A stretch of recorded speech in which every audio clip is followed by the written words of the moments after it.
Hi, Kevin Keller, field agronomist with Pioneer. Just wanted to come back out here in this field today. This is a field that we're following throughout the year with soybeans.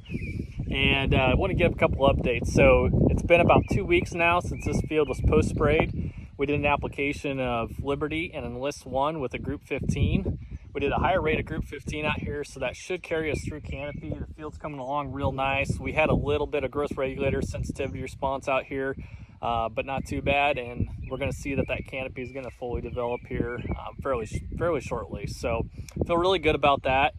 A couple other things too. So right now, growth stage wise, I'm calling this right now, we're at about full R2. We've got nodes stacked with flowers. And so when we see that, and most of the nodes have flowers on them, we are now at R2.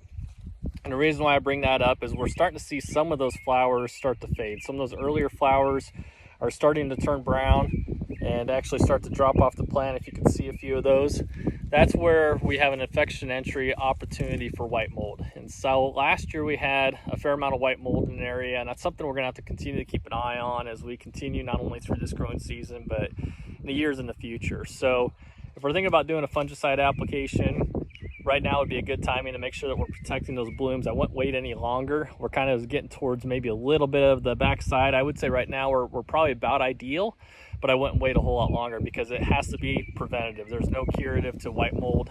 We have to get out there and protect those blooms before the infection actually occurs. Have we had the weather for it? So there is an app that's really nice that was put together. It's called Sporecaster. You can download that, pull up your specific area using a GPS point on there, and it's going to look at wind speed, relative humidity, temperature, as well as crop phenotype. How much canopy do you have to help determine a predictive score for your field? Right now, this field is at a medium-high risk for white mold based on the weather that we've had so far up through R1 and now R2. So something that I would probably look at doing to protect these plants out here is to look at applying that R1 to R2 white mold fungicide.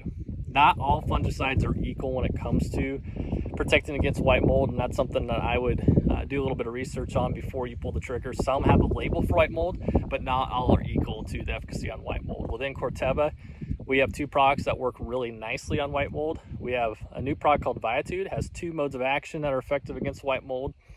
And then we also have another product that we've had around for a little while that is Approach Prima. So when I go after white mold, I want to use specifically Approach. Approach Prima has another mode of action in it, but it's not necessarily one that would be targeted as much for white mold. So I would go strictly with Approach. It has a higher level of concentration of the primary active for white mold, and then we can always follow that later with Approach Prima plus maybe a little bit more Approach, or go a Viatude route within the Corteva camp. So a couple suggestions there.